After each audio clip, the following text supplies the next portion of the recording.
so that we can continue bringing the light to the world. I welcome you here tonight, and thank you so much. It's been such a long time before we've been able to have any South Australian Council of Churches gatherings. We are very, very thankful for this space at Blackwood Church of Christ, because we're able to use social distancing. You've got comfy seats. There are toilet facilities. It's got everything here. So if you do need to step out at any stage to move aside, just like King Saul, you can go out through the hallway there. You'll find a sign on the wall up the ramp. There's a sign for toilets. The women's are just behind, the men's are down the narrow corridor. So out through the back door, up through the ramp across the other side.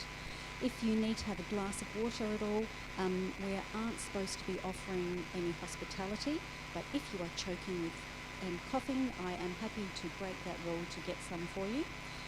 We are very thankful that we've had COVID marshals, and we are sorry if that's caused any offence to anyone, but we do hope that you appreciate the situation in which we're gathering. We recall that we're on Ghana land, and we're also on the very edge of the Paramount land. And this was a time of meeting together at this point where the plains meet the hills, and where fresh water ran and cool trees were allowed shading at times during the hot summer weather. We're thankful that we have a very low COVID number in our state, and we remember those families that are suffering, and we remember those people who are now at rest, and we're sorry for the process that has gone in between for them. Thank you so much for gathering in this time. We are very fortunate to have about 50 people attending. While we have 26 people here, there are many more that are gathering online. So I would like to welcome those people as well, and to say that we are so thankful that you can join with us from the mid-north, York Peninsula, Eyre Peninsula, on the other side of the city, for those who are at home and unwell and unable to travel out, and for those who have children and need to stay around for the child safe at your home. Thank you all that we gather here to hear more about the Gospel of Mark. And we're very, very thankful for Michael to come and speak tonight. He's a marvellous lecturer and teacher. He's been doing it for just a few years. And there's many of us here who've just been recalling when we had the lectures with you. I'm going through our training. What's wonderful about Michael's work, though, is that it's very real, it's down to earth. He knows so much information and has such a wise way of being able to explain it to all of us. So tonight we are looking forward to hearing things that open our minds to the coming year. There is so much fatigue in our churches, so much stress after so much change. This has been such an unusual year. And when the local ecumenism people were thinking about what is something that we could bring at this time of year, we thought of something that would lead us into the new Advent season with a sense of hope and a sense of finding home in Jesus. So, Michael, thank you so much for your time, and we look forward to hearing what you're saying. We have a pot on flowing water, which is Johanna and I was just talking with Michael about, but we think John and Mark probably knew each other somewhere. And we remember that the Word of God speaks to all of us and across all our communities. Thanks be to God. Let's open in prayer. Loving God, we thank you that we can gather again in this space. We thank you that this is a space that for many years has been a place of welcome, hospitality and safety. In your presence tonight, we open our ears and our minds and our hearts to your word. Help us to hear things afresh, to receive things in a new way, to allow Michael to open the book to us in a way that we have never heard before. Thank you that we can gather so safely, and we are honoured to be here. We recognise the people who are not physically with us, and may they feel a part of this process and a part of the questioning and the listening and the learning too. In your name we pray. Amen.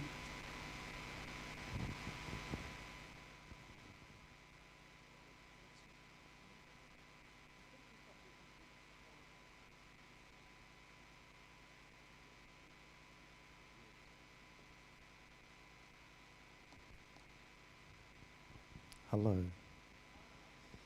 Good evening, and thank you for your welcome and reminding us of our Indigenous brothers and sisters and our need to, of course, to deeply respect that culture, ancient and ever new.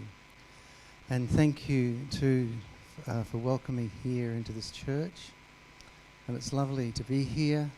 Now, I just want to get an idea who's here. So hands up those who are from the Church of Christ. So I'm just very good. Hands up those from the Uniting Church. Thank you. Hands up those from the Catholic Church.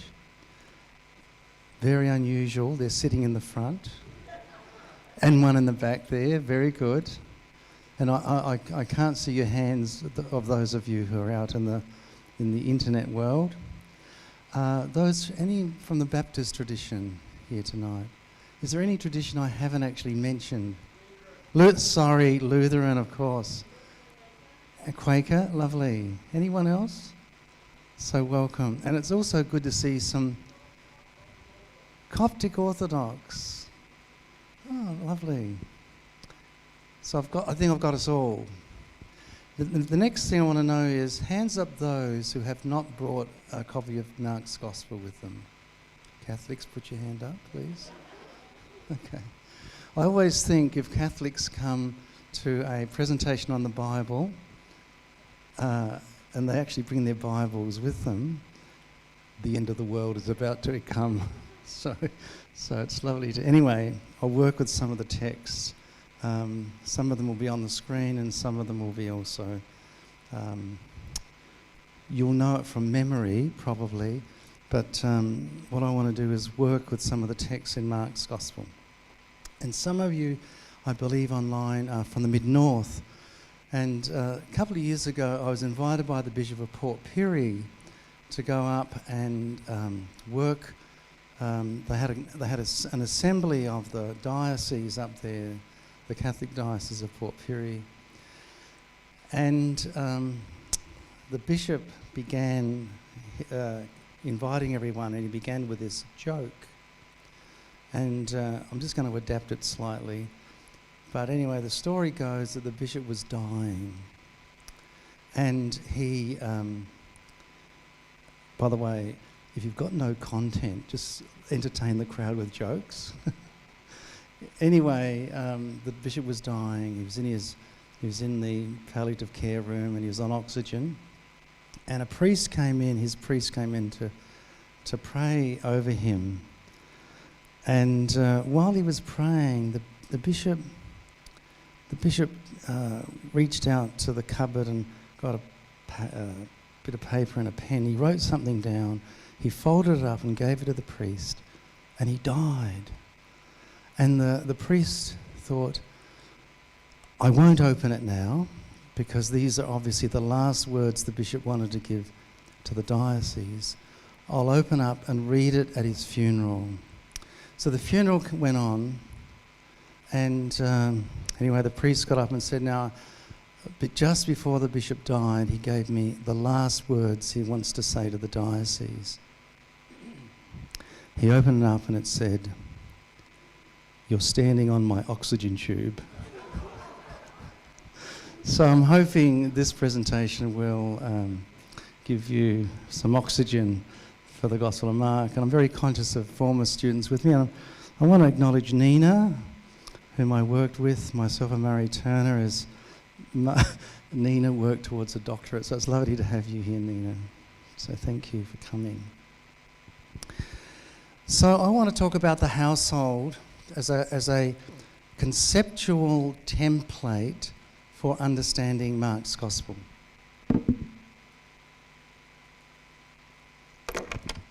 And I think we've got 2 hours set aside.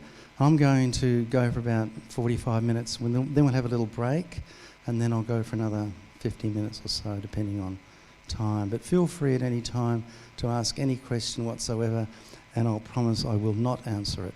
Now, so I want to spend time with this template of the household, not only because I've written in the area, and Fortunately, the book's out of print.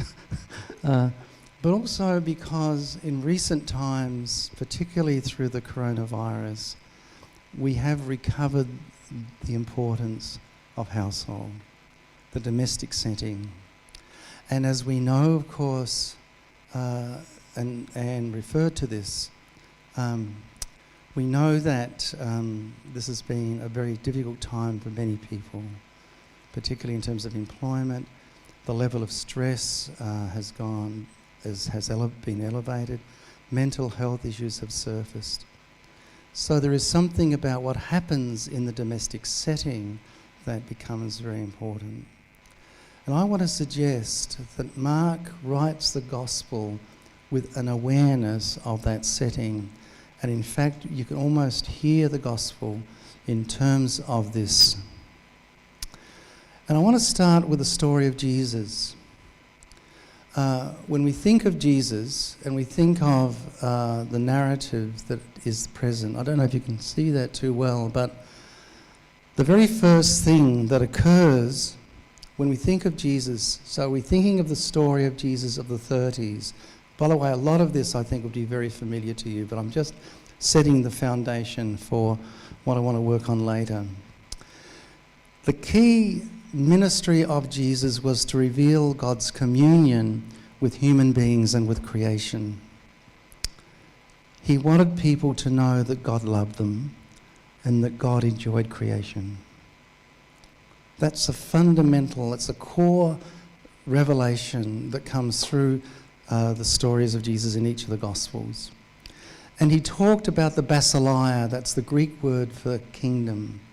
I prefer the Greek, which is a feminine noun, and it's this encounter, the basileia, which gets translated as reign or kingdom, is this experience of God's nurturing, visceral presence. That's why I like the feminine basileia, the Greek for it. It kind of, to me, that registers more than just kingdom or reign, which seems a little more kind of distant. But basileia is what Jesus reveals through what he says and what he does, both in words and in deed.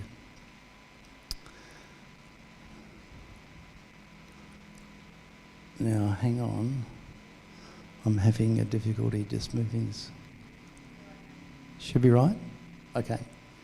So in the post-Easter period, Jesus' disciples gathered to celebrate God's revelation and action in Jesus. Where did they do that? They didn't do it in churches. They did it in their own local living situations. And I'm going to explore what that situation could be like. So it was a household in which they gathered. If we take the household seriously, then when Mark writes the gospel, some 2 generations perhaps after the historical Jesus, around the 70s, then they would have been gathering together to celebrate the Lord's Supper, to listen to the stories of Jesus' words and deeds that they thought relevant for their own day in the 70s. So most Christians, and particularly most Catholics, still think that the Gospels are Twitter feeds of the life of Jesus or CCTV, right? But we need to make this leap between live streaming of Jesus and what happens some generations later. Most Christians, I would say, and particularly most Catholics, except for the 4 of you in the room today, don't make that connection. They don't see that distinction. Okay, so I want to set up this sense of this gathering of the Jesus disciples in this household. And so they remember the central story of Jesus, his death, his resurrection, and they pass on by word of mouth about what he said and did. In the passing on by word of mouth, there is an adaptation taking place. So as the story of Jesus moves from a Galilean context into the Greco-Roman world, the language and the concepts get adapted according to the new audience never envisaged by the historical Jesus. That adaptation keeps taking place. And finally, and on the death of the founding preacher of the household of Jesus' disciples, on the death of the one who knew the story of Jesus, on that death, someone is entrusted to writing down the story. So when we come into looking at the chronology of the New Testament, it's quite clear to us that Paul is the first person that contributed to what we now regard as the New Testament or the Second Testament.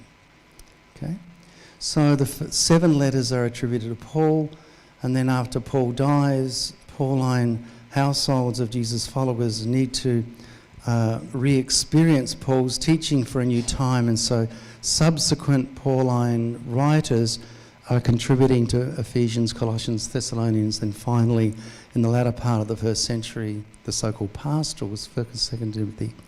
But the first gospel that comes into our presence comes into its formation around the year 70, according to most scholars, is the Gospel of Mark. This would be very familiar to you, I would suspect. And we know that the gospel goes through at least 3 moments in its development. The first one is how Jesus speaks, and he adapts what he's saying to the audience that he's addressing, primarily a Galilean peasant audience, not people of elite stature, but people who are peasant background. He's a peasant preacher.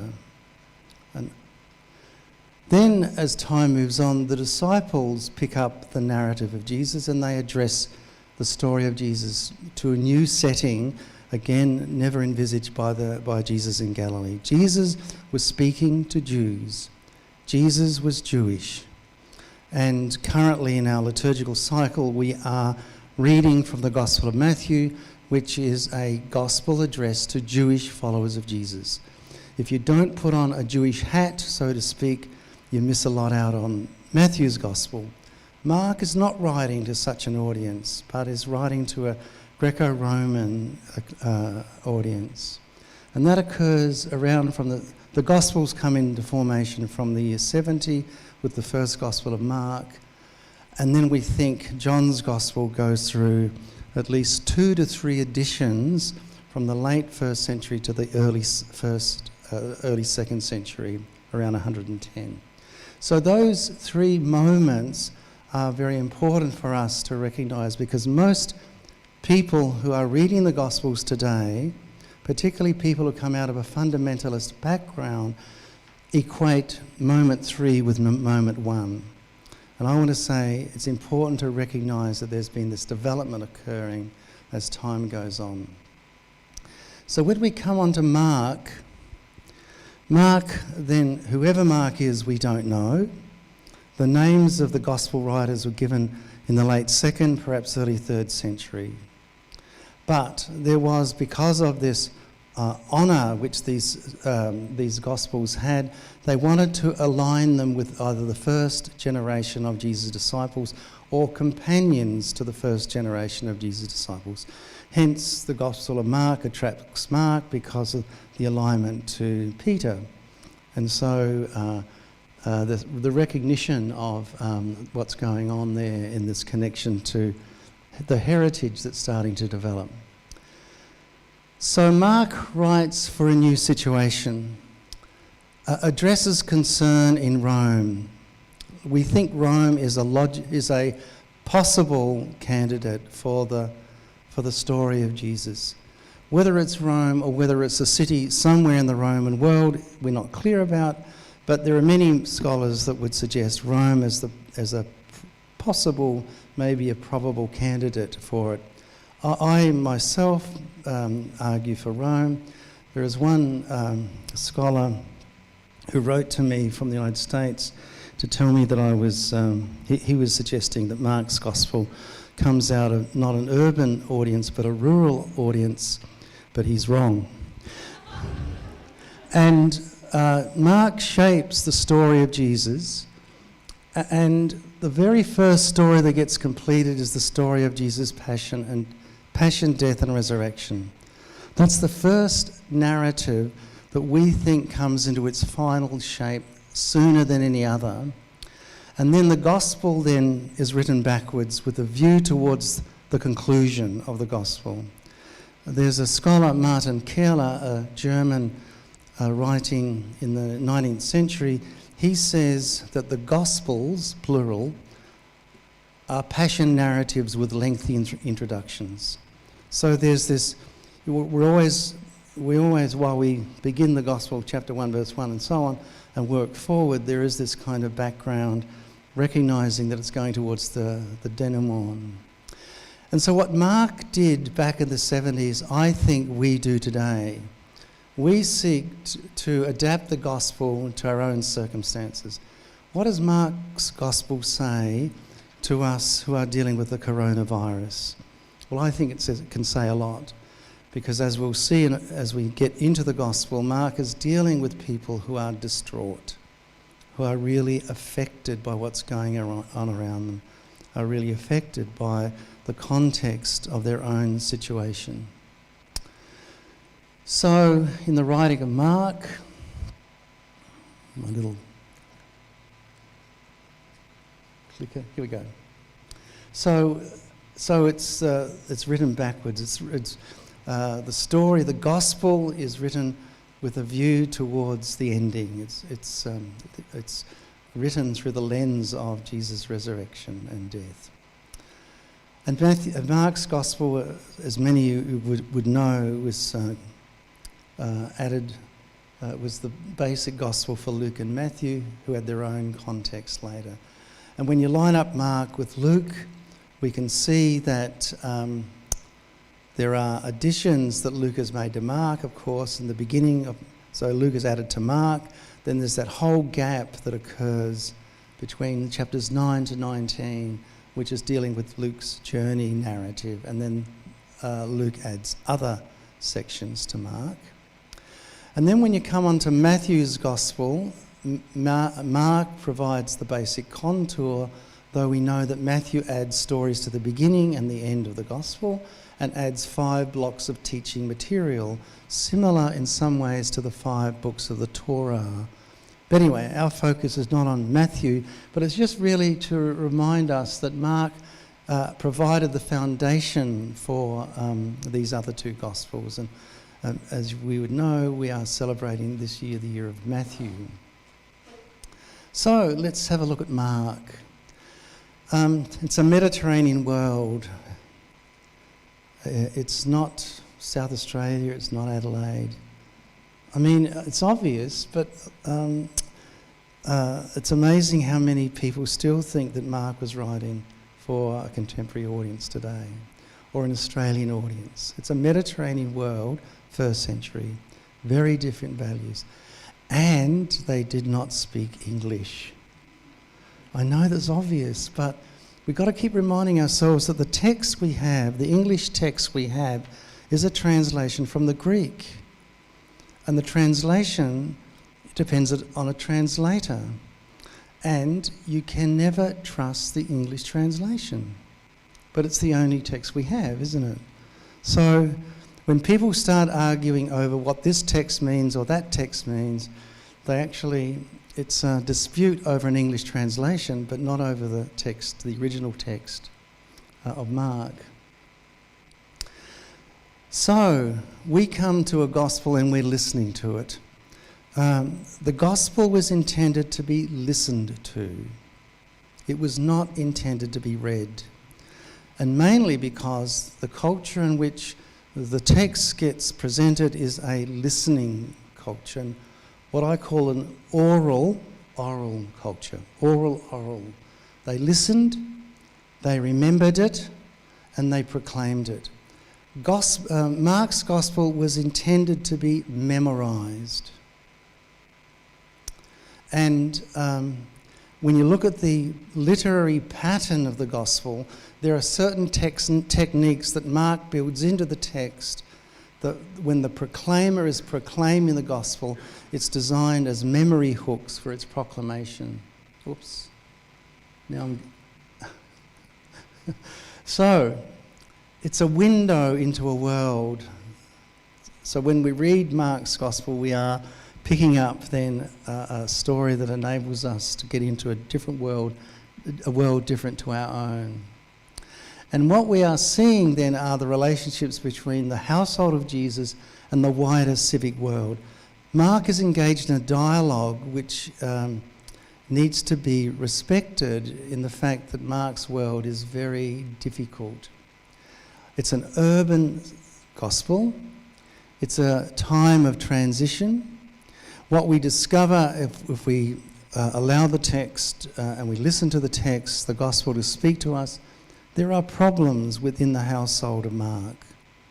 I always talk about the household because churches don't exist really until the 4th century under the Edict of Constantine in 313, and it wasn't until his son really proclaimed the possibilities of Jesus' followers gathering in the basilicas of the 4th century. It wasn't until the 4th century that these larger gatherings came into being.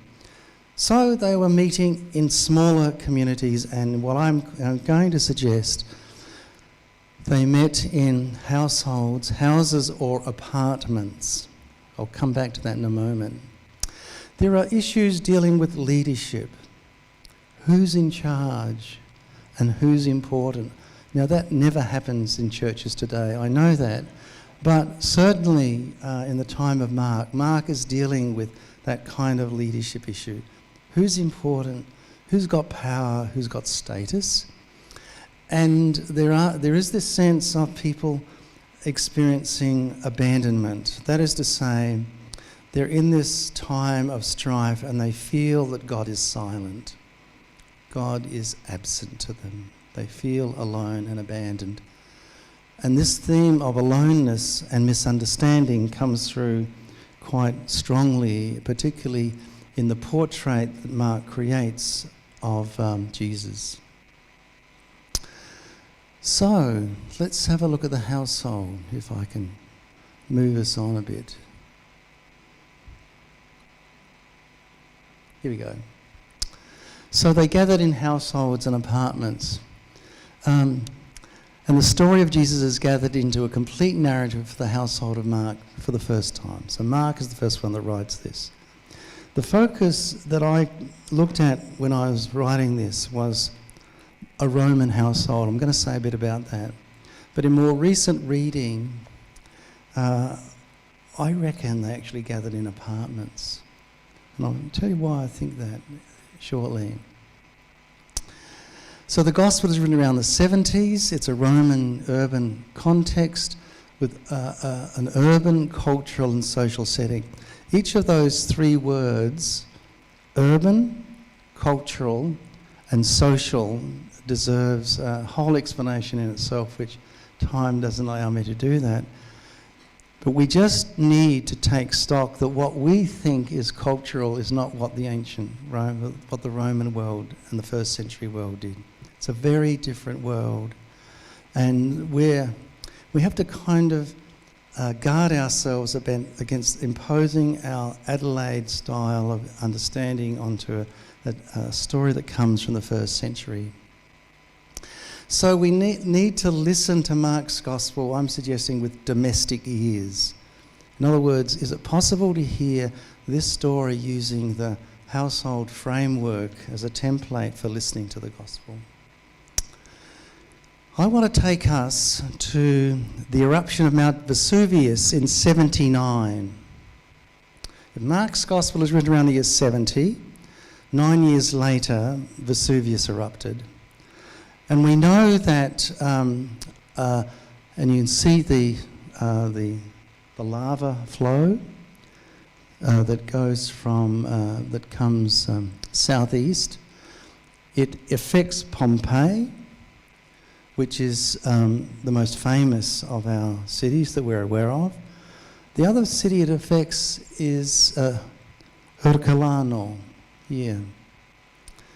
And I just want to go in a bit closer into the architecture of Herculano, because if we can so-called excavate what a household looks like in around the time when Mark is writing, then it helps to visualise something of the mode in which Mark is writing the Gospel. So this is a panorama of Ercolano that's been excavated. What hasn't been excavated is under the modern city today. And there is, in the part of Ercolano, an insula. An insula is kind of a block of housing. And this one here, called, Insula 5. It's in the corner street of the main highway, the Decumanus and Maximus, and a side street. I want to zero in on the housing complex there. And in just one house away from the corner is this house here called Casa di Bicentenario. And it's on 2 levels. What we're looking at here is the floor plan of the lower level and the upper level. And it's clear from the architecture that the owners of the wealthy owners of the house added apartments to it and shops to it. So we know that there are shops in what is here number 1, and it was a great place to have shops because it was right on the street level. On the upper level are these apartments which were rented out. So what you have here then is a very good example of civic urban domestic architecture. And if Mark's Gospel is written, say, for an urban Roman context, it gives a bit of a sense of how the wealthy and the poor live side by side, cheek to jowl. So the upper level was rented out to the less elite people of the area. And when they were excavating back in the earlier part of the 20th century, on the upper level they came to one of the apartment areas and they looked at this marking on the wall, and what did they think they saw? A cross. Of course, when we see it, we think it's a cross.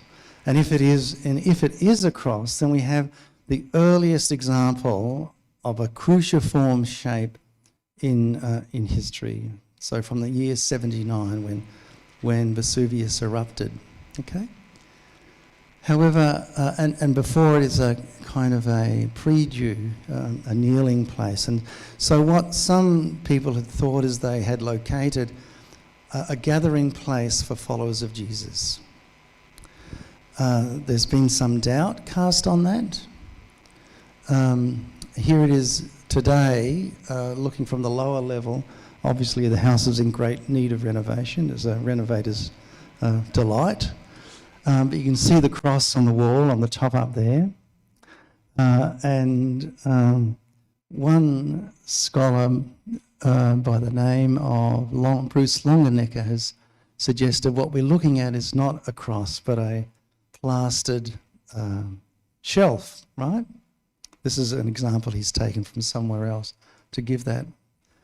What I want to say is whether it is a Christian gathering spot or not, what it does suggest, though, is that the followers of Jesus would have gathered in apartments. And you will remember there's a story in the book of Acts of a character. So Paul is preaching, I think, up in Philippi, and he's preaching long into the night. And there's this boy, this lad, sitting on the corner of the window. What happens? The homily was very boring, and he falls down outside from the top. So it's clear that Luke understands the gathering of Jesus' followers was in this apartment. As the story ends up, of course, Paul goes down and resurrects this young lad and goes back, and Paul continues his preaching right into midnight. I mean, he obviously must have been a very energetic preacher, and it sounds like he was probably a bit boring as well. So I know probably in this church no one goes to sleep, so So what I'm trying to suggest is whether it was a household. Let me go back then to the other two shots, to the floor plan. Jerome Murphy O'Connor, who was writing in the 80s, he was a Dominican scholar teaching. He was Irish, teaching at a French-speaking school in Jerusalem. And he did a lot of work on Corinth. And what he tried to do was to work out if followers of Jesus gathered in a household, and it was a large enough gathering, and it was an elite-style house, how many people could you fit in a household? Well, he measured out the floor plans of a number of first-century dwellings and came across the number.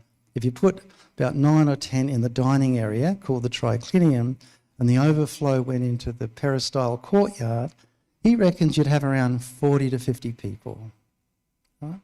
So if it was a household, then it would be around 50. We're not dealing with a large congregation. And if you're thinking of Rome as the setting for this, then we are dealing with pretty good, perhaps a number of households in an area that were connected for one another. Maybe, and this is all hypothetical and conjectural and so on, but maybe if you connect one household to another, then we have around maybe 100, 150 people. And I was reading recently the work of another scholar who was going with the apartment theory. He would say something similar. You could squeeze people of around 50 people into an apartment. Of course, they didn't maintain their COVID distance, but they were quite close. And he would say around 50 to 60. Okay, I think whether it's an apartment or a house, that's the imaginative context in which we hear the Gospel of Mark. And let me just move forward now with these slides.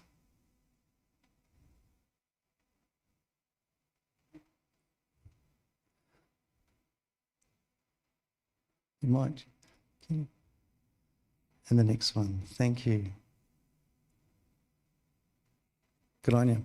So this is the as we now start to move into Mark's Gospel proper. This is a conventional outline of Mark. I don't know whether you can see that. I did send around yes, you'd have it there. It's really an eye chart, really. But let me just walk us through the conventional outline of Mark's Gospel. So it begins in chapter 1, verse 1, which is where the Gospel begins. A beginning. Now, every translation has the beginning of the good news or the Gospel of Jesus the Christ, the Son of God. The beginning. The Greek does not have the definite article. It's a beginning of the Gospel of Jesus the Christ, the Son of God. In other words, if this, and I would suggest that verse 1 is actually not only a title, but a summary of the whole of Mark's Gospel. It's a beginning. So chapter 1, verse 1 begins with this beginning.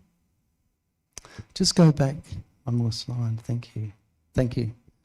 And the last verse, chapter 16, verse 8, the original last verse of the Gospel, is the story of Jesus' resurrection.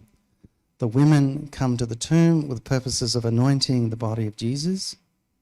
They're discussing on the way who's going to roll away the stone from us.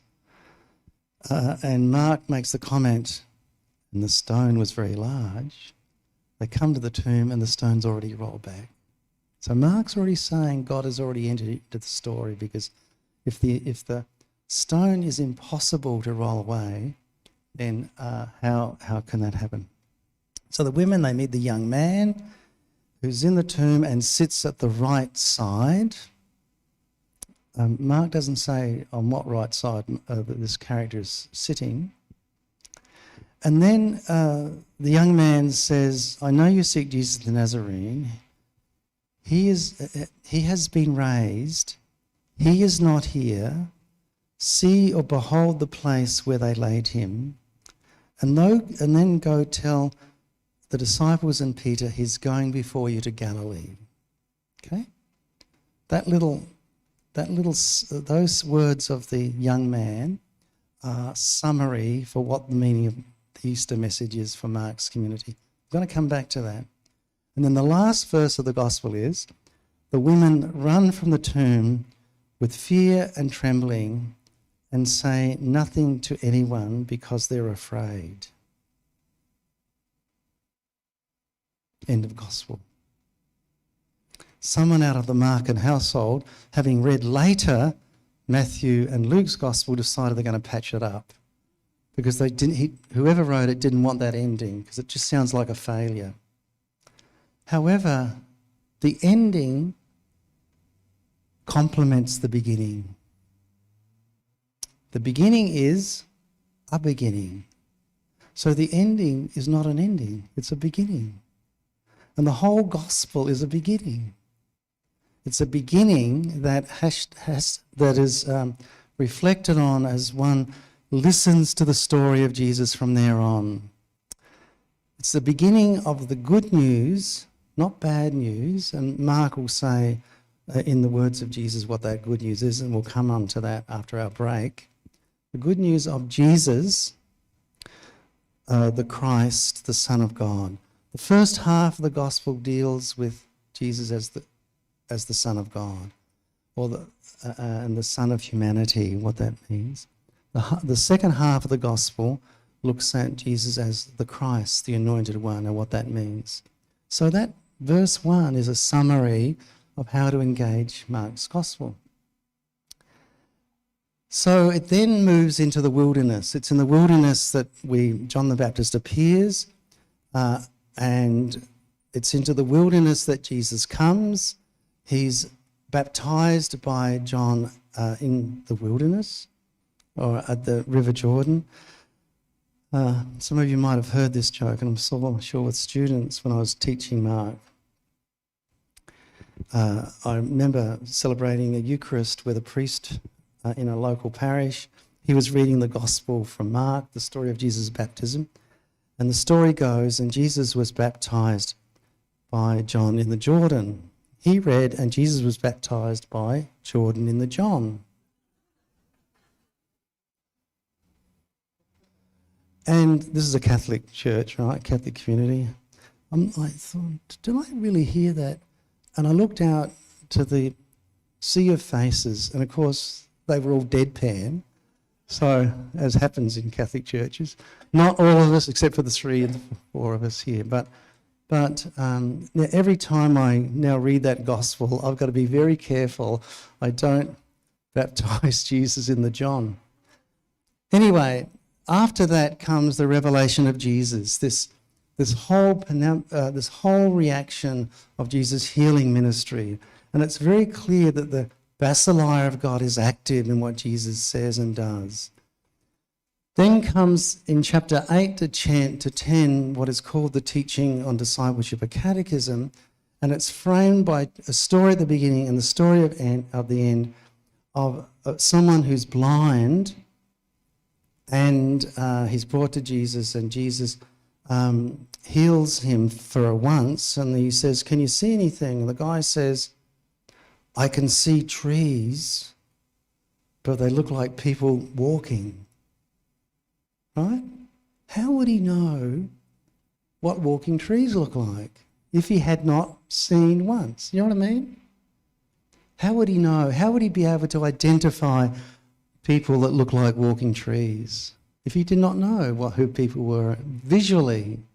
So it seems as though this person could once see and now can't see. And the end of the story is at the end of chapter 10 is the story of the healing of blind Bartimaeus, a blind beggar sitting on the side of the way. He wants to come to Jesus. There are these people that don't want him to come because they think he's evilly possessed. He keeps shouting out to Jesus, who then finally gets those that don't want him to come to him. And Jesus asks him, "What do you want me to do for you?" I mean, is that a kind of a stupid question or what? And the man says, "Teacher, let me see again." Right? So he could see once. And so Jesus eventually heals him, and the story ends with Bartimaeus following Jesus on the way.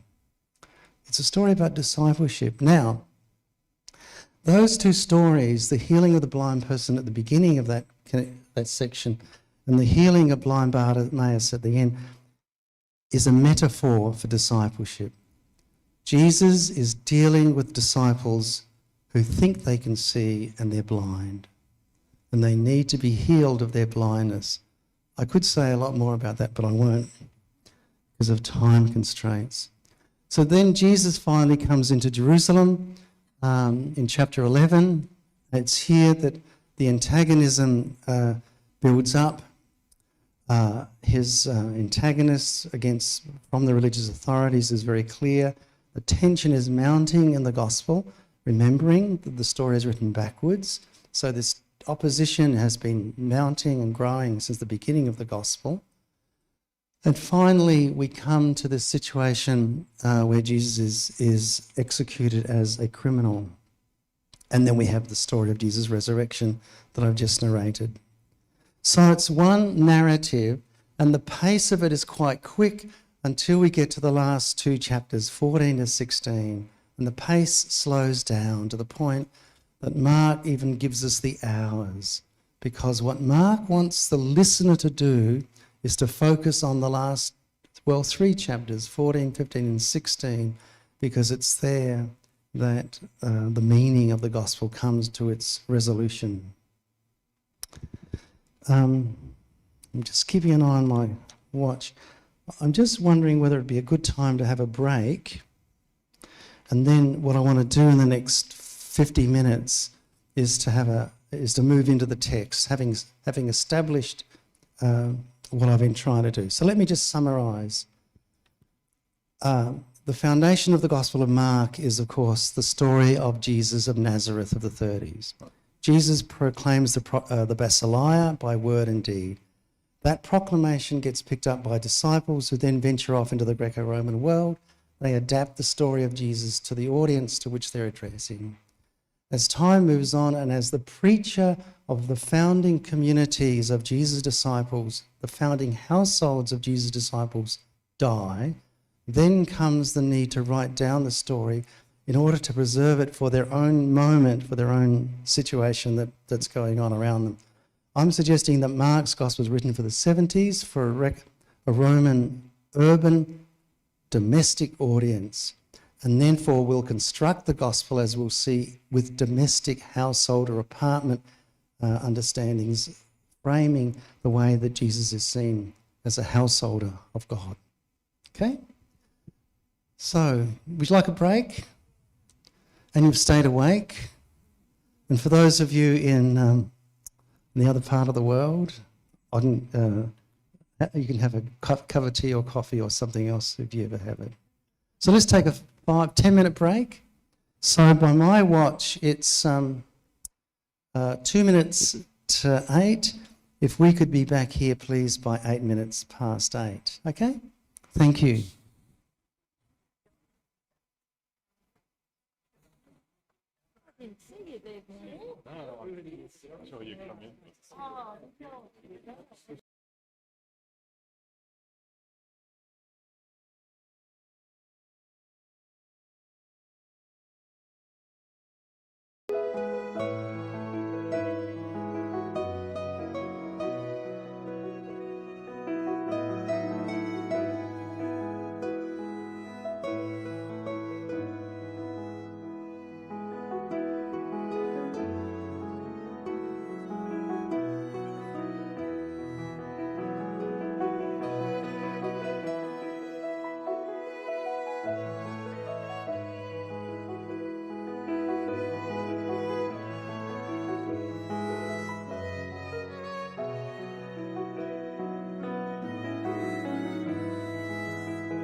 then I had a major cycling accident about 20 years ago, and I decided, what would I want to do before I die? And I said, I want to learn to fly a glider, see, out of Gawler. So I do that quite regularly.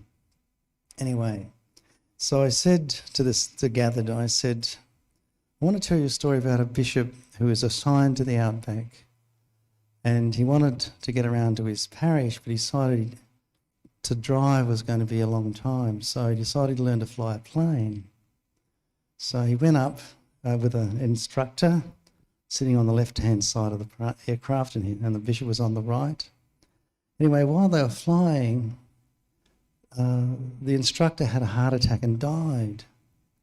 So the bishop got onto the intercom and said, "Mayday, mayday, the instructor has just died. What do I do?" This very calm voice came over the intercom and said, "Bishop, don't worry. We've had instances like this before. We can get you back to the airport, to the airfield, safe and sound. Tell me, what's your height and position?" The bishop said, "I'm 1.5 meters and I'm sitting on the right-hand side of the plane." The voice comes back, "Bishop, please repeat after me. Our Father, which art in heaven." Okay. So let me just move us on to the next slide, if I can.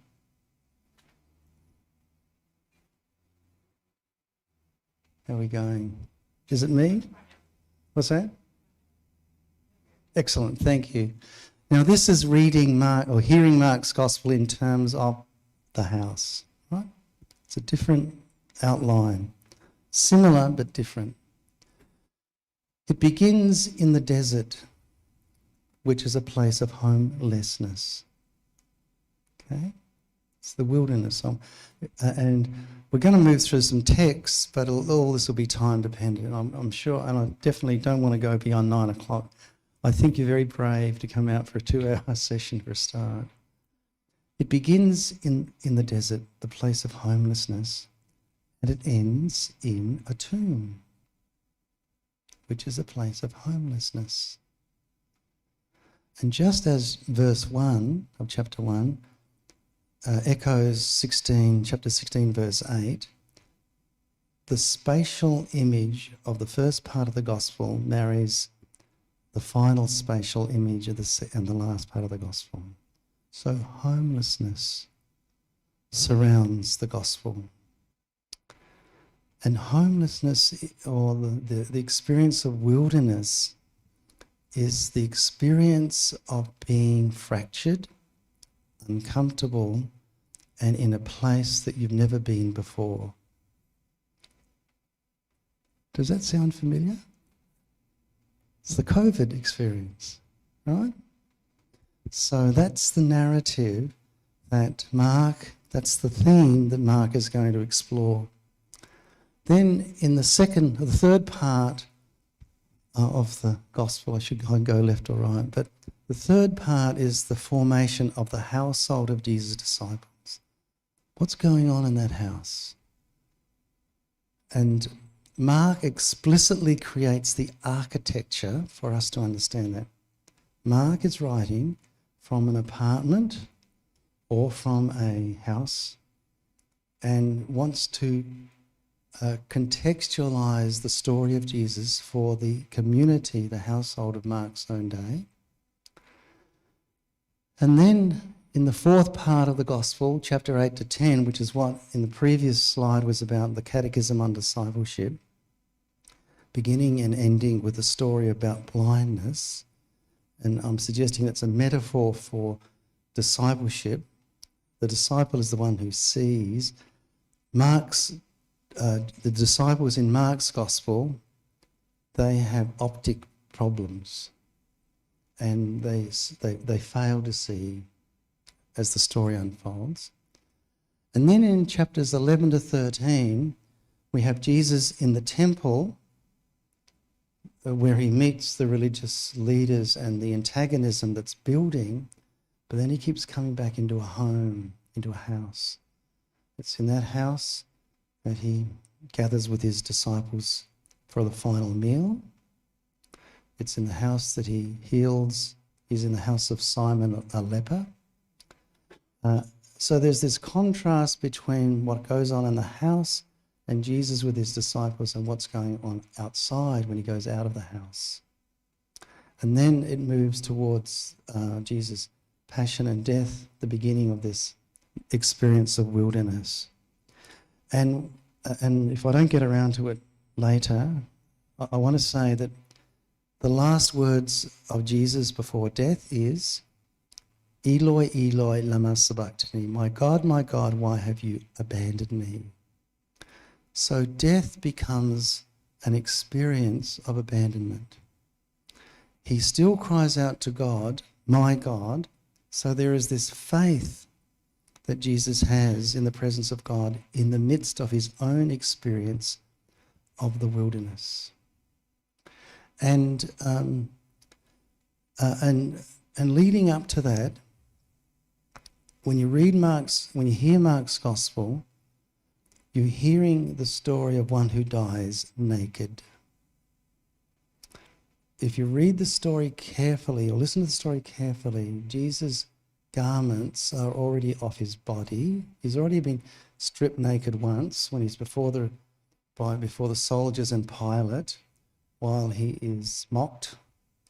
They've already put a purple garment on it, then they take that off him and they put it on his own clothes. And then he goes to the place of execution. And what Mark is picking up, but it gets subtle. It's subtle in the gospel because we're not used to seeing or thinking of Jesus dying naked. Within Catholic churches, we've strategically placed a loincloth around the genitals of Jesus to make sure it's all very kosher. Right? But in the Gospel of Mark, and Matthew follows Mark, Jesus dies naked. In Luke's Gospel, Jesus dies with what Luke says, a luminous garment placed on him by Herod. So he dies with this luminous garment because I think what Luke is doing is sensitive to the genteelness of the audience that Luke is writing for. And in John's Gospel, Jesus dies with a garment around him, though there's one seamless garment that the soldiers decide they won't tear, but they're going to throw dice to decide who has it. So what Mark is doing in the story of Jesus is ensuring that this figure of God's presence is executed with great disrespect, because this is the experience of Mark's householders. They are experiencing brokenness, humiliation before the Roman authorities, and maybe even from internal divisions within their own household. So Mark gives the portrait to these householders of Jesus' followers to give them an assurance that even in their own experience of abandonment, humiliation, that this Jesus is one with them in that.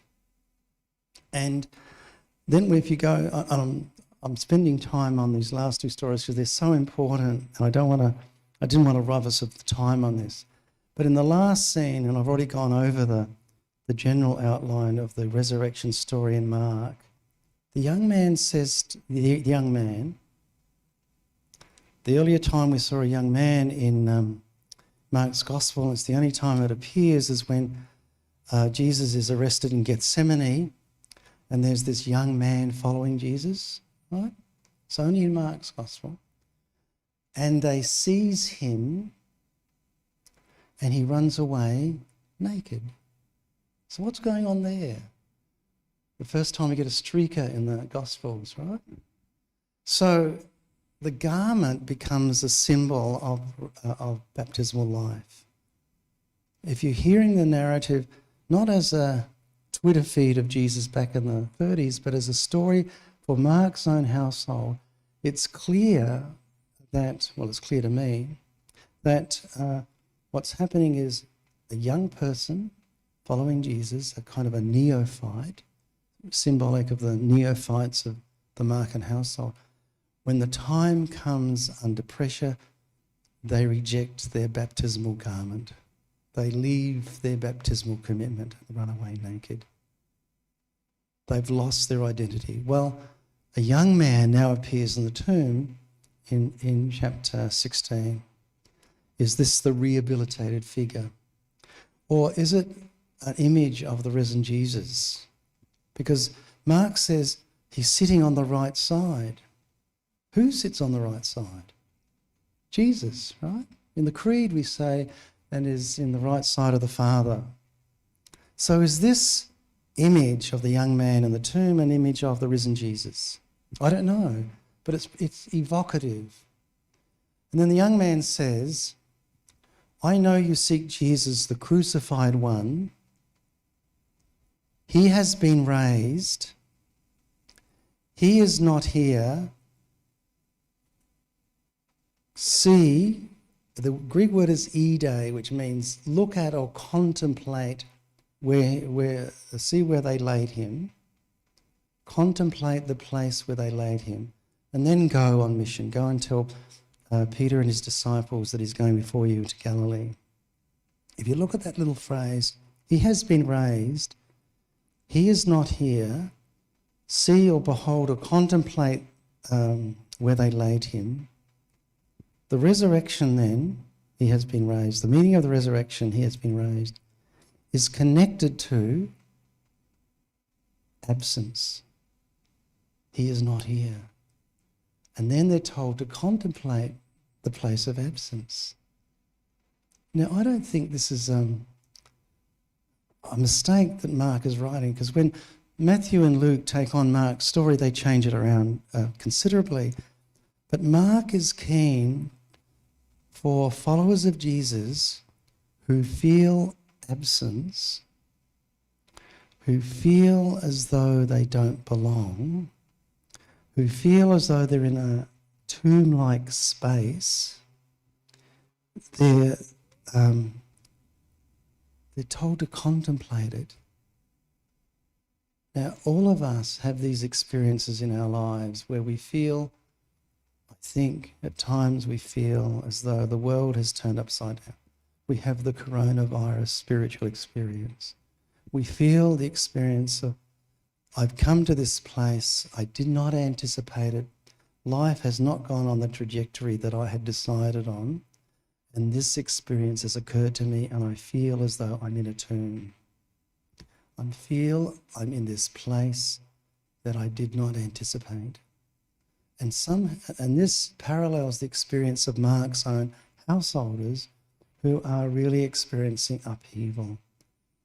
I was talking to Mark. Mark was sharing with me his experience in the parish there. And the same happens in the parish of Lockleys, where I am. There are parishioners who just want life to go on as it used to be before the corona. And it won't. The world has changed. And we didn't anticipate it a year ago. So this whole change has occurred without our permission. And for many people, they feel as though they're in a tomb. What Mark says, he has been raised. See the place where they laid him, where the body of Jesus isn't. See the place, behold the place where they laid him. So this need that Mark, I think what Mark is giving us in this time is the importance of contemplating what we are experiencing, which is the experience of the tomb.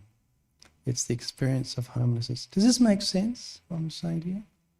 Because if we only look at the Gospels as live streaming of what happened to Jesus in the 30s, we've missed the boat, I think, about a deeper level of engagement of the story.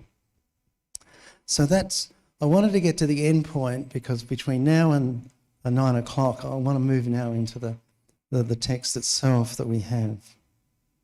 So, the centre comes up in chapter 8. In chapter 8, kind of the halfway point of the gospel, Jesus went on with his disciples to the villages of Caesarea Philippi. And on the way he asked his disciples, "Who do people say that I am?" And they answered him, "John the Baptist, and others Elijah, and still others one of the prophets." He asked them, "But who do you say that I am?" In the midst of the experience of the tomb, of being in a situation that's so distraught, who is God revealed in Jesus? That's the fundamental question that Mark raises here. But who do you say that I am?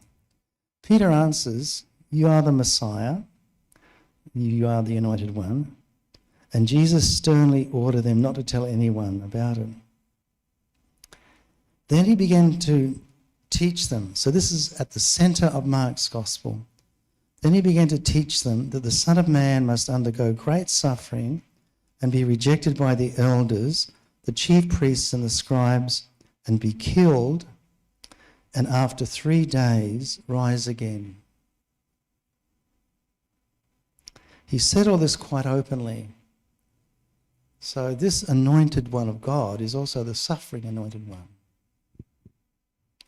And Peter took Jesus aside and began to rebuke him. The language here of rebuke is very clear. It's the same word in Greek for exorcising an evil spirit. So Peter sees a suffering Messiah as a sign of the presence of an evil spirit, and Jesus needs to be exorcised.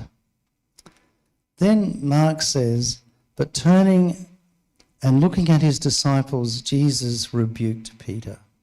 It's not Jesus who's got the problem, it's Peter who's got the problem. And said, "Get behind me, Satan, for you're setting your mind not on divine things but on human things." And he called the crowd and his disciples and said to them, "If any want to become my followers, let them deny themselves and take up their cross and follow me. For those who want to save their life will lose it, and those who want to lose their life for my sake and for the sake of the gospel will save it." Because there would be many in Mark's day who are losing their lives for the sake of the gospel. For what does it profit one to gain the whole world and forfeit their life? Indeed, what can they give in return for their life? So that central question, who do you say that I am, is key for Mark's audience. There are other responses that Peter gives, but he resists the suffering of Jesus. And then how can suffering then become part of authentic discipleship? So when we come out, as we look at then moving away from the centerpiece and come now into the gospel itself, this is where this is my Zoom approach to the gospel, okay? Knowing that we don't have much time. So I've already talked about chapter 1 and chapter 16. Chapter 1, translations have the beginning, but actually in the Greek it's a beginning. A beginning. I remember once when I was doing some postgraduate work in the US, the lecturer spent a whole hour just on the first verse. We're doing Mark's Gospel. I'm thinking 1 hour for the first verse. God knows where we're going to get to by the time we get to the end of the course. So verse 1 balances the final verse of the Gospel. And then we come into chapter 1, verses 1 to 15. And the way that Mark constructs this story, puts it up, it begins with John the Baptist in the wilderness. Then there's the baptism of Jesus, and then Jesus is in the wilderness, and then he proclaims the good news. The centerpiece then is this. So what Mark does, and this is not unusual in ancient literature, there is a way of framing the important stuff. I call it the framing technique or the onion experience. So you know how things have layers and layers and layers, and you want to get to I've never got to the centre of an onion peeling it back, but get the idea, there's a core framed by these layers. Well, That's an ancient practice in rhetoric, putting the centre thing you want to say, framing it with other material that helps to speak into it. So the centrepiece here is the baptism of Jesus. But it begins with this word, and the Spirit immediately drove Jesus out into the wilderness. He was in the wilderness 40 days, tempted by Satan, and he is with the wild beasts, and the angels waited on him. For Mark, the story of Jesus begins in the wilderness. It doesn't begin in the synagogue. It's in the wilderness the story begins, because this is the experience of Mark's householders. They feel as though they're in a wilderness. And we all know in our own way, our own personal wildernesses. So he's in the wilderness 40 days, just as Israel in the Old Testament was 40 years in the wilderness. And he was with the wild beasts. There's this ecological resonance that Jesus has with creation in this moment of the wilderness. And this is a little shot of the desert, the wilderness desert. And if Kathy, you come with Kathy and I on our Bible Land study tour, you'll be able to take this very photograph. And the wilderness is this metaphor for all these things. It's the metaphor for aloneness, for vulnerability, for, as I mentioned earlier, homelessness, for fear, for communion. It's a place of communion. It's a place of openness to possibility, a place of struggle. It's a recognition of our mortality. So we all know this. We all know this experience, but it's in this context that the gospel begins, in this wilderness situation. And then comes the centre of this story, the section, the opening section of Mark, the baptism of Jesus. In those days, Jesus came from Nazareth of Galilee and was baptized by John in the Jordan.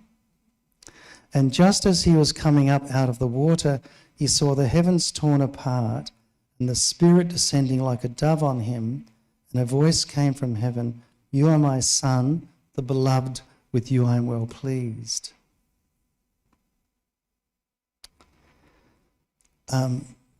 What Mark has in the Greek text, he was baptized by John into the Jordan. There's this explicit plunging of Jesus into the water. Water is the ancient primordial symbol of creation. Jesus is inserted back into creation through the water.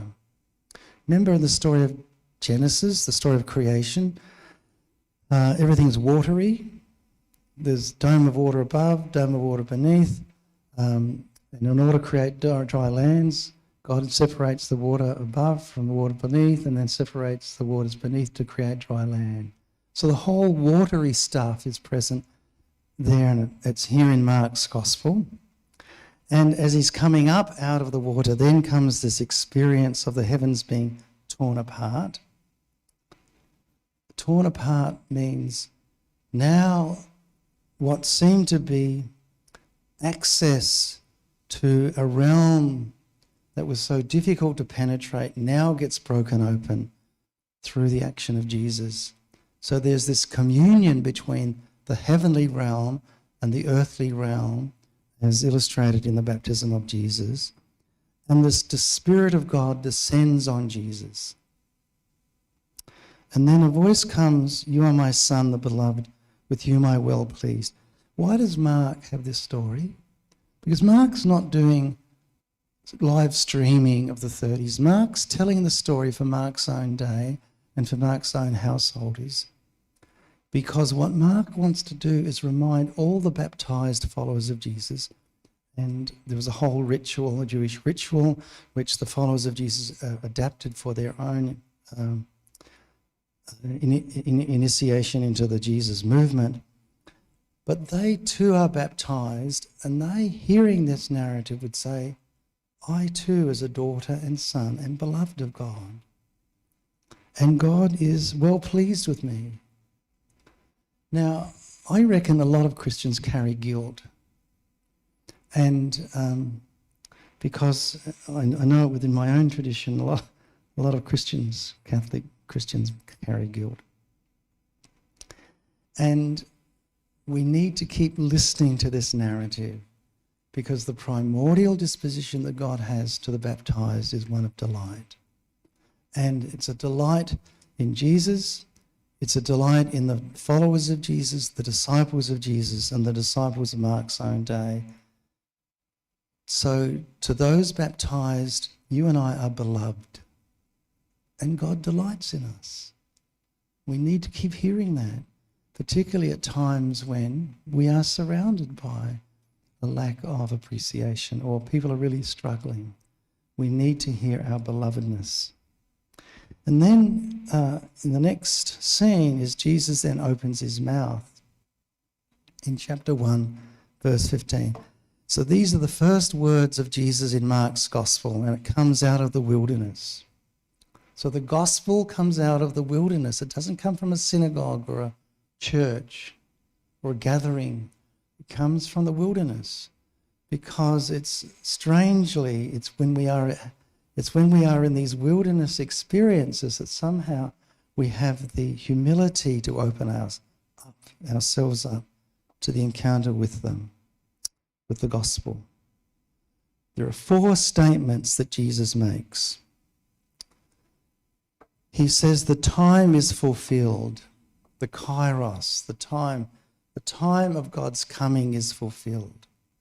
You don't have to anticipate it, it's already happening now. The time is fulfilled, the kairos is fulfilled. The basileia of God has drawn near. We've already explored the word basileia. The very presence of God is drawn near.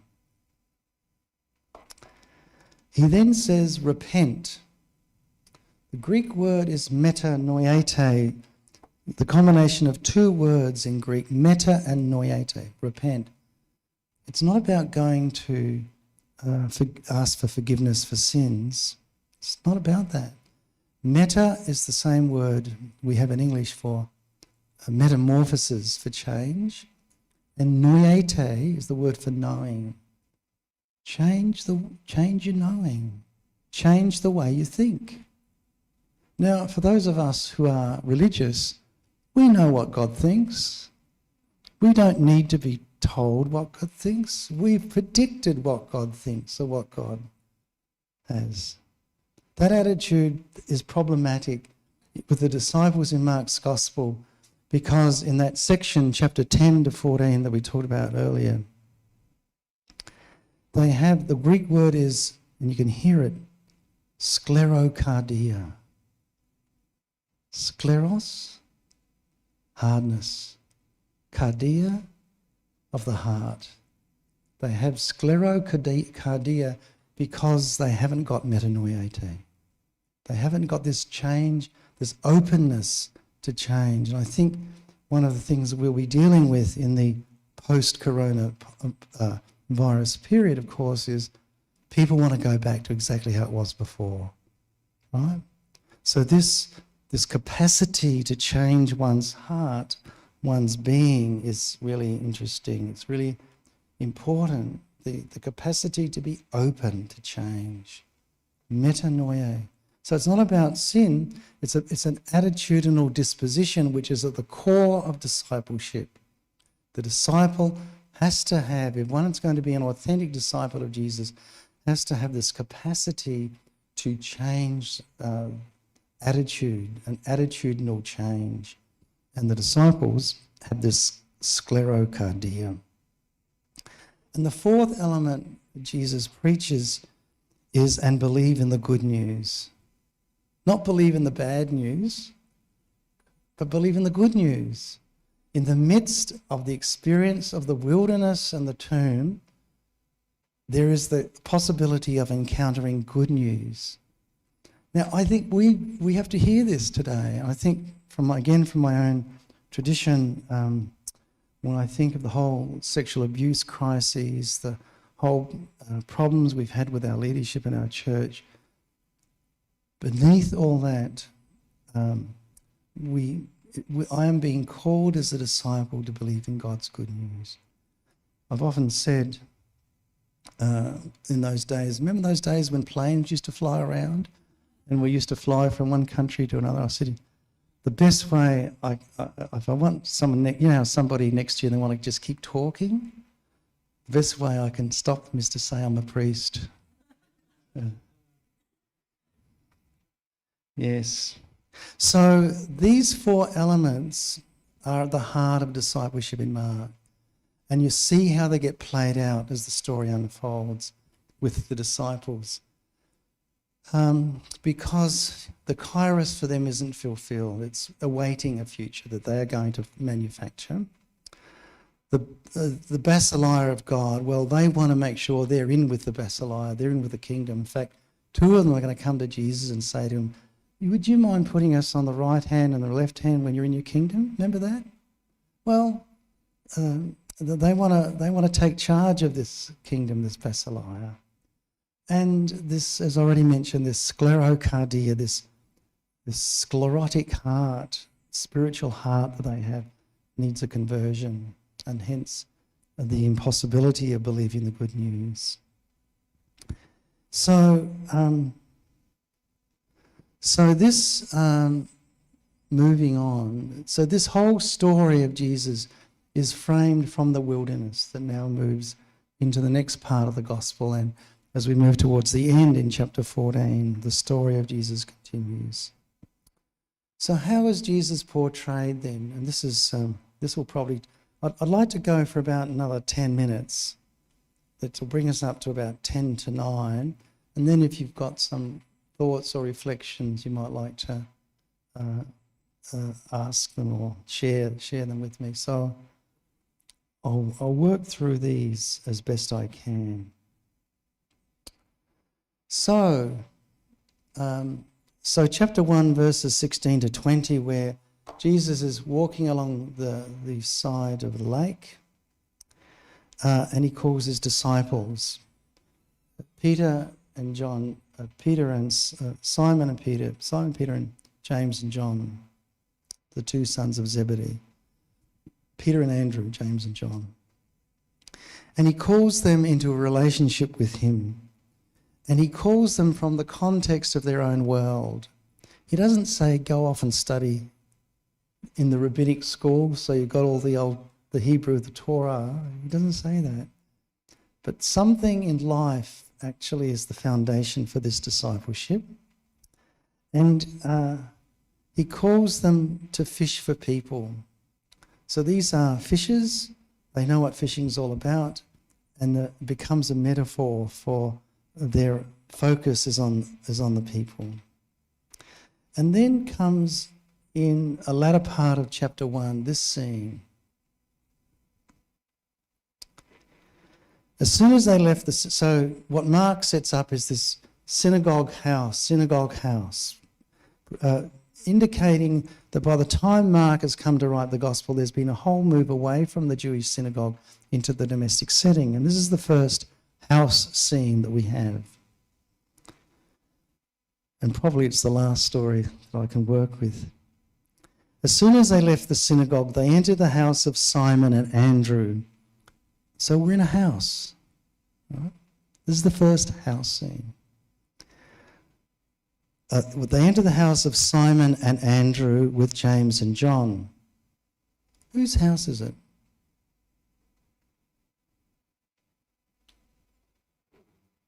Sorry? Simon. Yeah, because he's the first mention. And he's got his brother Andrew, but Simon is the elder. He's first mentioned. So it's Simon's house. Now, Simon's mother-in-law was in bed with a fever. Where would Simon's mother-in-law be normally? In the kitchen. Well, she's not in the kitchen, she's sleeping. Okay, she's in bed. Where would she normally reside? Sorry? With a husband. So, but she's now with the son-in-law's house. What does that suggest? Or Or, what did you say? Shared house? She's in quarantine. Okay, so her husband has died, or she's divorced. Okay? Now, we never think of that second scenario. Mark not telling us, but it's quite clear she's out of place, isn't she? She's out of place, and she's in a house where someone who is out of place finds a place to be.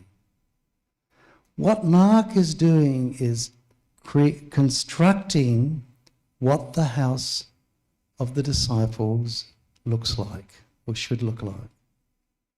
Okay, so the house, what's happening in this first house scene is very instructive.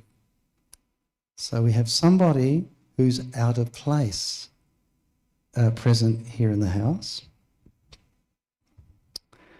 She's in bed with a fever, which suggests what? Coronavirus. Oh, there's always one in a crowd, isn't there? What? Sorry? Could be. In fact, when Luke takes over this story, she's in bed with a high fever. He elevates the seriousness of the disease. What causes a fever in the ancient world? Infection? Well, that's what we would say from our biomedical Western understanding. But from an ancient, what'd you say? Demons. She is possessed of an evil spirit. I mean, this is the way they understood it in the ancient world. If somebody got sick, it's because they've come into possession with an evil spirit. I think I've got it here. I always carry around with me an amulet to get rid of evil spirits.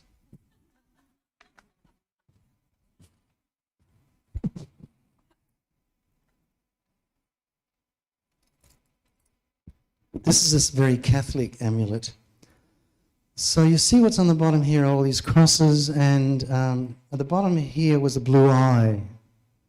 But in the ancient world, the blue eye was used as a way of deflecting the evil spirit from going into the person through the eye. Right? And if you go to the Mediterranean world today, particularly in Greece, what colour are the houses?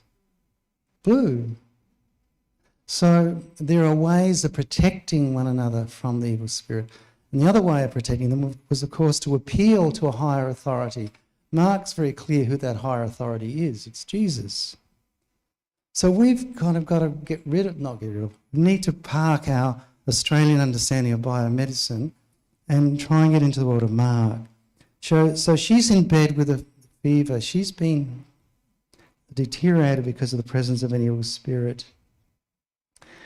And they told him about her at once. So in this house, not only is someone out of place, finds a place, but also it's a place where people who feel as though they are not whole come to find rest. And it's the place where people are prayed for. And they told him about her at once. Right? He came and took her by the hand. Now, the act of touch, as we know, is quite infectious. We know it from corona stuff. But here, it's this transmission and communion that Jesus has with the one who is possessed. So the touching is a symbol of that gesture of communion of Jesus who goes into the world of the one who is possessed and takes on the possession of that person. And Mark says, and lifted her up. The Greek word for lifting up is the same word for resurrection at the end of and was raised at the end of the gospel. In other words, this is a household in which the resurrection is transparent. If you want to know what the resurrection looks like in the real world of Mark's, you look at what happens in the gospel household. In the gospel household, those who feel out of place find a place. Those who are sensing a lack of wholeness find a place to be, and it's a place where people are prayed for, and it's the place where Jesus touches them. It's the place of resurrection. And then comes the final note in this story. Then the fever left her and she began to serve them. Now the cynic would say, isn't that so typical? Here she is, the poor woman, practically dead, and she's got to get up and get tea for the boys, you know. But actually, the Greek word for serve is diakonia, which in Greek is the same word for ministry. So if we remove the live streaming approach and try to get under what Mark is saying, in this household is a woman who's accredited with ministry to the household of Jesus' disciples. See, so it's, and by the way, she serves them. She just doesn't serve Jesus, but she serves the community, of the household of Jesus' disciples. So what I've done here is, and so in the little note I've got here on verses 29 and 34, forms a household that welcomes, is inclusive, empowers, pleads for the suffering, and encourages leadership of both women and men. What I've done here, and this is just one scene really, I've taken a domestic lens, a domestic template, and shown how I think if we understand the context of Mark's world, and particularly the household or apartment context of Mark's world, there are ways of hearing the narrative that enable us to see new ways of getting inside the story of Mark. In other words, you could say we are domesticating Mark, but domesticating Mark for a good purpose. I'm going to finish in 2 minutes.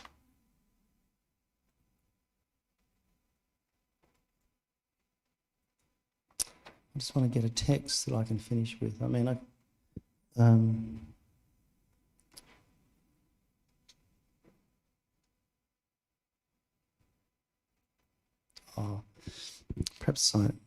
there are so many that we could work with, but the one story that continues after chapter 1, 2,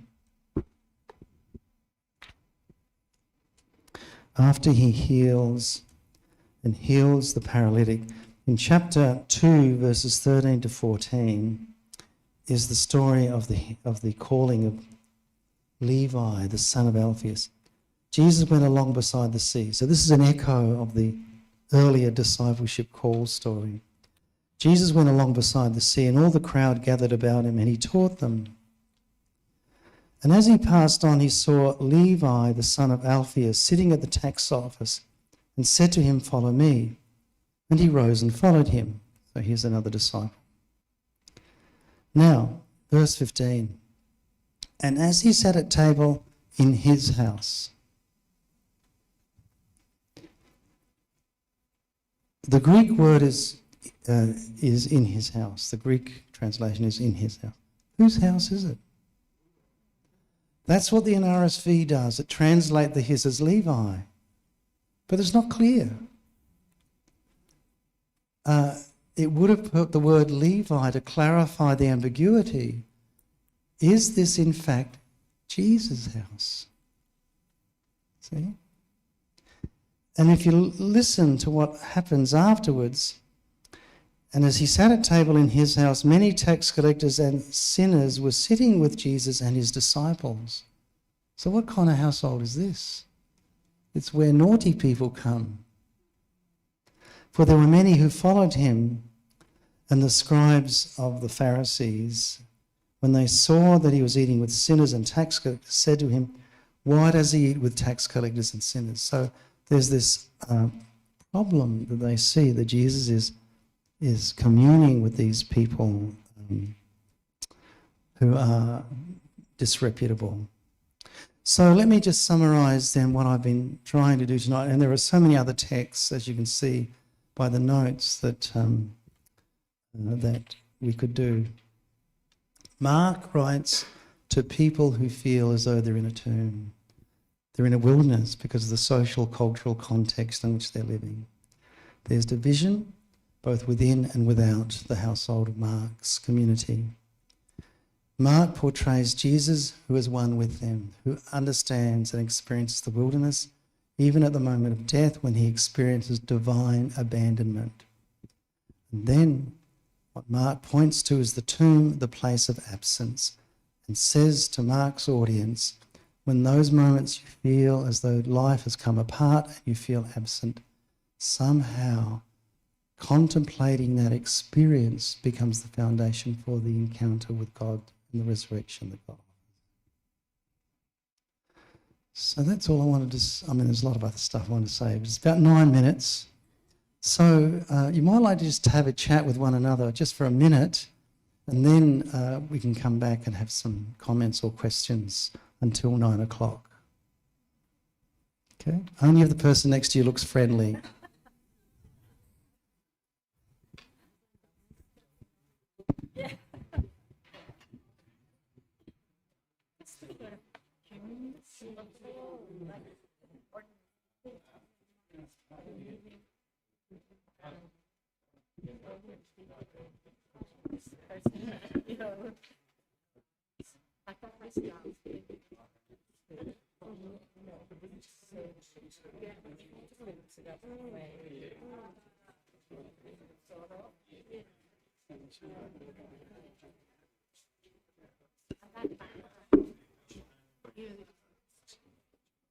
Something like you stuff, but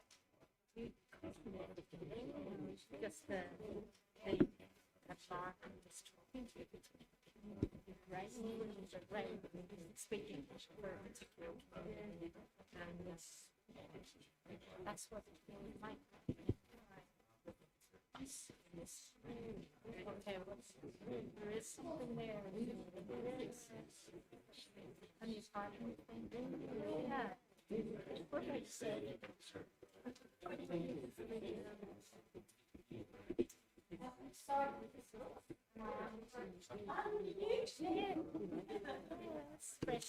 I am the woman who is released. I am unmuted. There has been a great question that's come in from online, and so we thought we'd ask that one first. Thank you, Warwick, for sending it in. Emma, do you want to say? Can people... Oh, yep, you can hear me. So he's actually asked 2 questions now. So the first one was, is it fair to say that then the world outside the house, the marketplace, temple precincts, Sea of Galilee are therefore other wilderness places?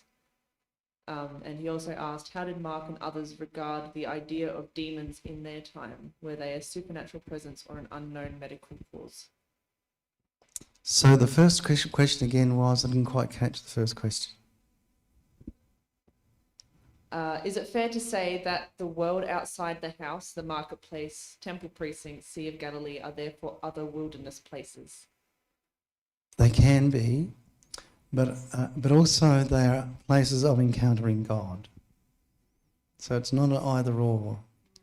And the second point was about explaining the social cosmic hierarchy of the ancient world, right? I think that's the question, isn't it? So, for the ancients believed that there were both evil, good spirits and bad spirits. And the gospel writers are quite clear that the human person is a good being, but when they become possessed, they need to be released of that possession in order to be restored to wholeness. So the restoration, the exorcistic action is a release of the human person of a spirit that keeps them confined or broken.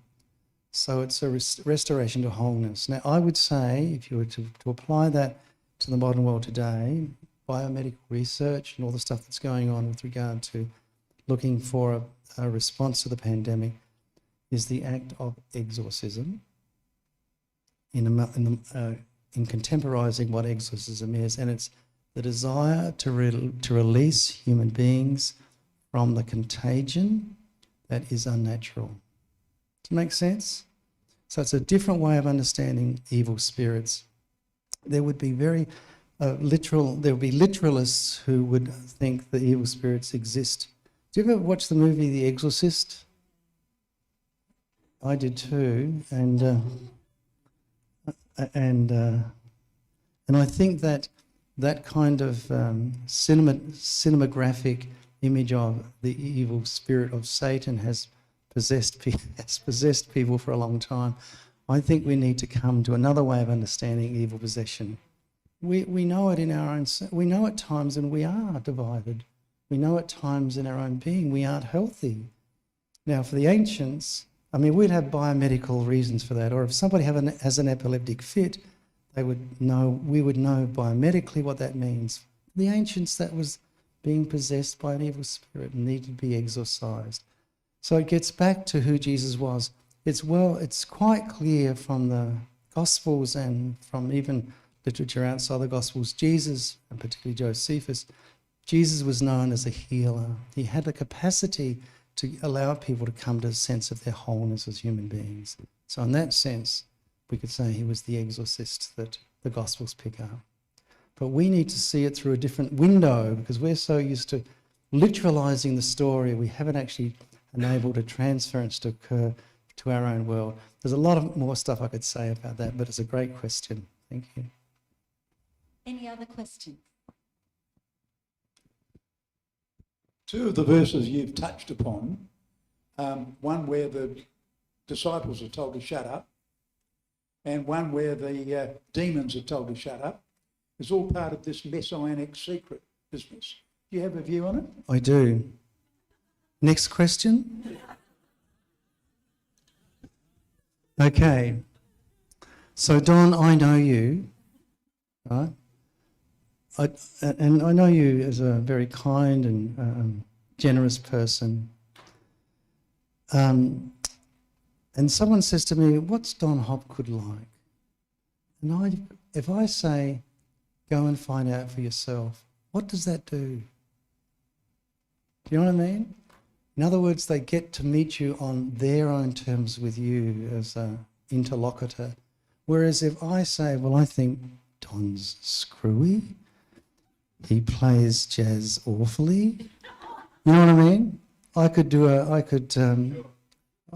cloud the one-on-one experience with the person, and I think that's the dynamic with the so-called messianic secret in Mark. So those of you who don't know, in the story of Mark, there's a healing. The person, and Jesus says to the person just been healed, "Don't say anything to anyone," right? And so scholars thought this is the messianic secret. Maybe there's a whole other agenda that Mark is operating. But I think behind all that is the desire for Mark's audience, listeners, to get to know Jesus on their own terms, on this one-on-one. So that question, who do you say that I am, means everyone has to answer that question for themselves, not via another medium. Down the back there, Anne.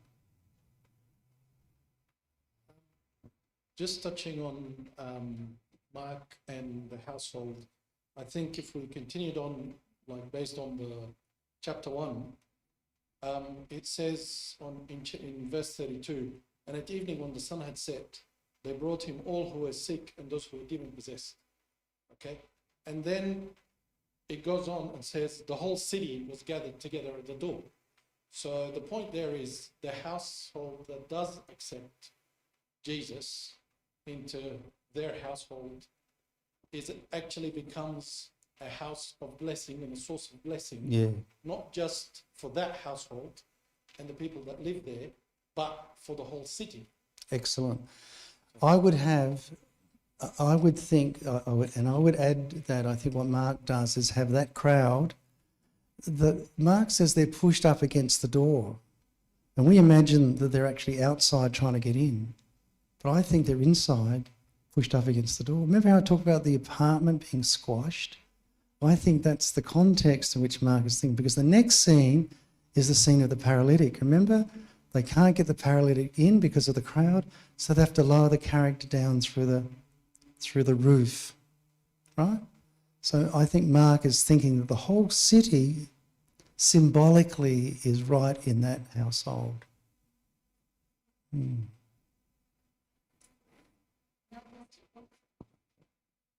This have to be the last one. Trying to make it good. I just finished reading a book about the Paul's letters, and they were talking a lot about looking for clues to how the worship and liturgy was conducted in households.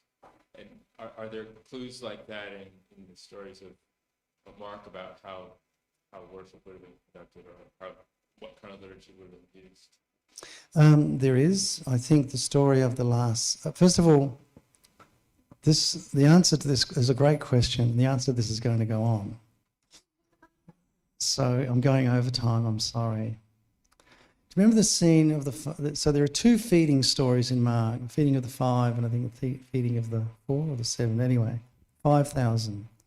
They're in the wilderness, the disciples come to Jesus and they say to him, it's getting late, send the crowds away. They go into the villages to buy food. Right? That's the story. There are two feeding stories, one on the Jewish side and one on the non-Jewish side. So they come to Jesus and it looks as though the disciples have a pastoral concern for the hungry crowd. Their solution is, there's a problem here, get Jesus to fix it. And get them to buy food in the villages. Right? So the solution is, you've got a pastoral problem, get Jesus to fix it and throw money at it. That'll solve it. Right? Jesus says, you give them something to eat. The Greek reads, can also be read, you give them yourselves to eat. So Jesus twists the answer to that. And they say, how can we feed such a crowd we've only got 5 loaves and 2 fish? So in Mark's Gospel, he says, get them to sit down on the green grass. Remember, we're in a desert, but we've got green grass now. And get them to sit down, and they sat down in groups of 50 and 100. What is 50? Household. Okay, so they're told to sit down in the groups of household groups. And he takes what the disciples has to offer, blesses and breaks the bread and distributes it to the disciples who then distribute it to the crowd, which sounds like a Eucharistic action, doesn't it? And Mark notes that those who were fed were 5,000 men. The Greek is quite clear. It's Andres, it's males, 5,000 males. And they filled up, 12 baskets full of the scraps left over. 5,000, if one male represents a household, remember the paterfamilias of the ancient world, the household head, one male represents a household. We've got 5,000 males. How many people do we have here? 250,000. So we have in this scene what Mark is saying, how do you feed, what kind of food do you give people who are from an urban context who feel they're in a wilderness? You re-establish community, a household, and centre it around the Lord's Supper. So that's my hearing, my reading of a Eucharistic story that has a liturgical context to it. So you see what I've done? I've moved away from the live streaming approach to try to get to what I think is going on in Mark's own day. I'm sorry for going beyond the time too. Thank you. It's good.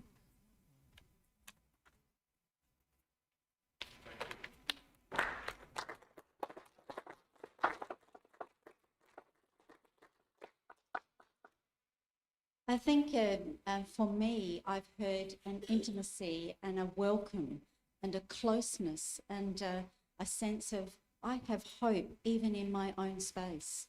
I think the part of the concerns for across our churches has been this sense of being out of place, being in a different way, having to look at a future that we don't know what it will look like It's very unexpected. We cannot plan. And we've heard some words of hope tonight. Thank you so much. I think this is a beautiful beginning to our year of Mark. You know, we have the Christmas celebrations and with stories there, but how do we begin in January? And so thank you for unpacking that. I haven't got an entire household of food here, but I do Thank God. I do have a beautiful Shiraz from Chapel Hill. Did I tell you I've given up alcohol? Oh, I'll take it from you. No, I haven't now. And some Oh, South thank you. Australian cheese and Oh, some lovely. dates and Thank you. biscuits. It's like a So little, thank you. this is a little treat. Gets to eat on the way home. Yeah. Can I share something with you that I don't want anyone else to know about?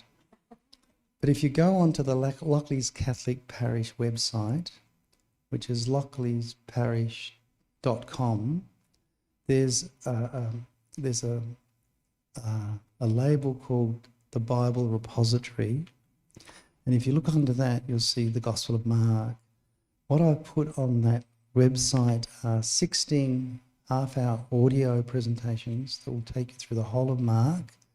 Alongside each presentation are notes that accompany the talk. So if you'd like to just be aware of that as you go into the Gospel of Mark for the future liturgical year.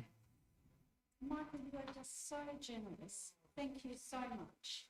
We really appreciate all that you've given tonight and taken us into a different space. I might actually use that one. Swapping now. I just thought the prayer I wrote today for e-news was about wilderness. It was about Moses in that wilderness and all our travelling. And so I would like to end our evening with a round of applause for Michael.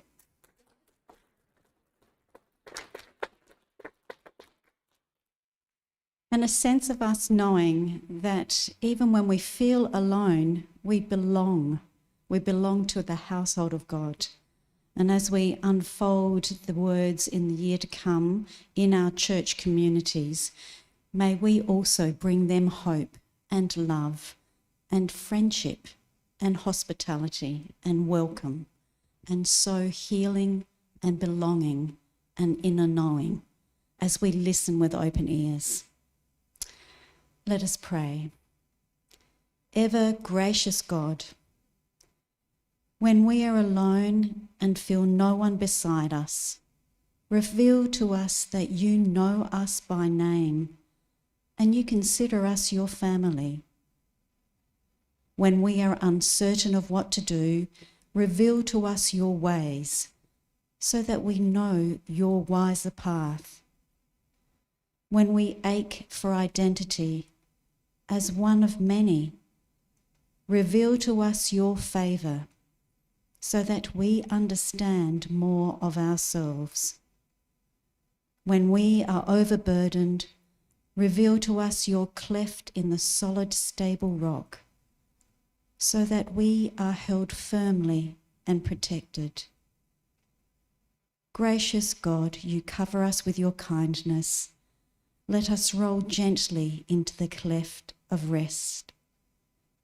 As you pass before us, so that refreshed in that moment, we follow your light before us on the path that we must tread.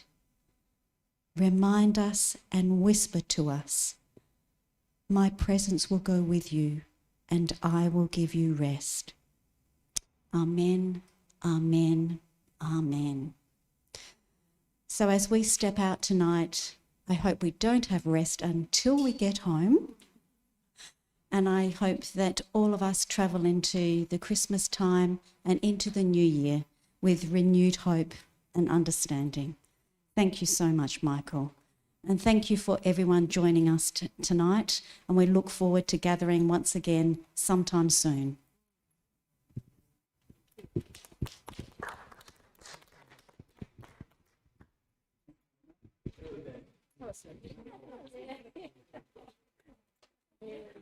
Yeah. Tell me the times again. 9 o'clock 15. I did that, so I don't think I had the text message.